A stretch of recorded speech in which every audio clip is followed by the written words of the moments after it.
Yeah, you can stand if you want. Hello, Ashley. Hello, Bill. Hey, now look, if I can ever get the ball from him on your backdoor cut, go all the way through and fake like you're coming out the backside and then come back and I'll drop it down to you. Okay. Down. If you miss, he's got it. He's got it. Oh my gosh. Bill, I'm sitting over here thinking about like who or what to ask you about, but I figure that's a fool's errand. So what do you want to talk about? It's your world. We're living in it. I want to talk about how great the Conference of Champions is and how what a privilege it is to be here at the New American University. Michael Crow, Ray Anderson, Dave Cohen, Bobby Hurley. The Oregon Ducks are playing fantastic. What I saw in the game in Tucson on Thursday night after the UCLA collapse, the Oregon Ducks, they could have gone 0-18 in the Conference of Champions. But Dana Altman, why isn't he in the Hall of Fame? You're in charge of that. Come on, do something, will you, one time? Why is PJ not in the Hall of Fame? PJ needs to be in the Hall of Fame. I'll tell you later. It's a longer explanation. But the way that these guys are fighting and just playing with such spirit, a great day of college basketball. We saw so many great games.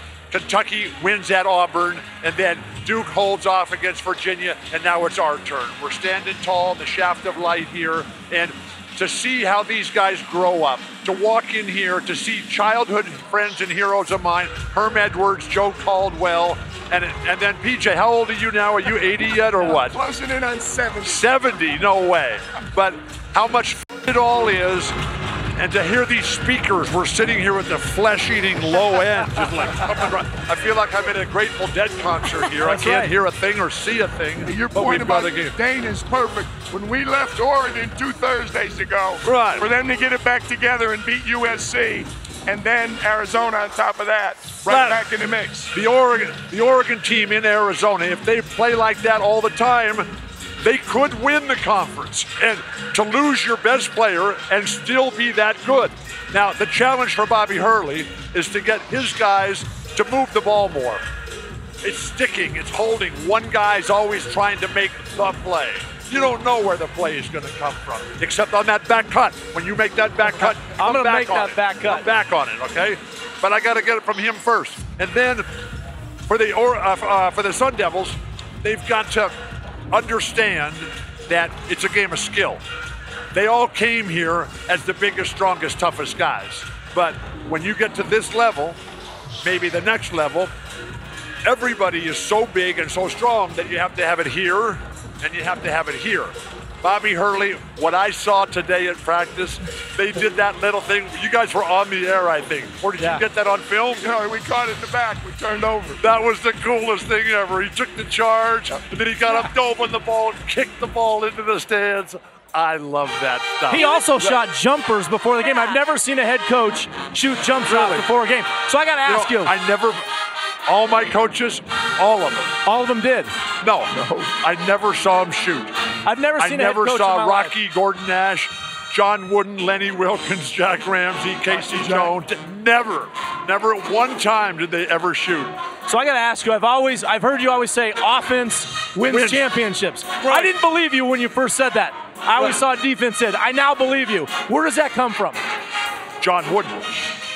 All of my foundation comes from John Wooden. All the coaches I had, all the teachers I had as a child, they were all about whatever John Wooden said.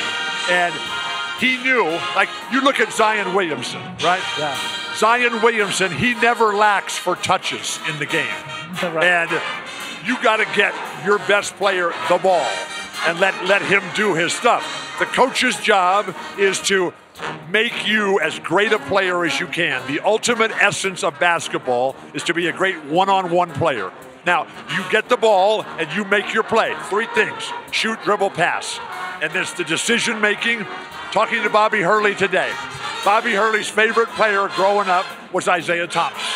And so Isaiah Thomas, exquisite skill, but decision-making. I mean, he would come up, okay, what am I going to do? I got Dumars. I got Rodman. I got Vinnie Johnson over there. I got Mahorn. I got Lambier. I got all these guys, but what am I going to do with that decision making? And you make that play, but if you can't fill it up, if you can't make them double team you, if you can't score, I mean, the greatest college player I ever saw was Kareem. The greatest college forward I ever saw was Sidney Wicks. And, you know, they had the ball every single time. And I remember on my first day when Coach Wooden said, okay, if Bill and Jamal Wilkes don't get the ball every time, the rest of you guys are coming out. Now let's. And I just said, yeah, let's go. And their faces, oh man, their careers are over. But like PJ, a team player, he sacrificed everything so that other people's dreams could come true. Now please give me that ball one time so I can make that backdoor pass. If you make the backdoor pass, I definitely will. Give it up. Don't hold it for the last one, okay? I just want to say this is the easiest TV segment that I've ever been a part of. I think I got to say like 10 words, and that's just how I like it. Bill Walton, you're a legend. We appreciate you coming on with us. And we're looking forward to you and Ted and Jill being on the call. I want to go to Jazz Fest with Matt Muehlebach. Jazz Fest.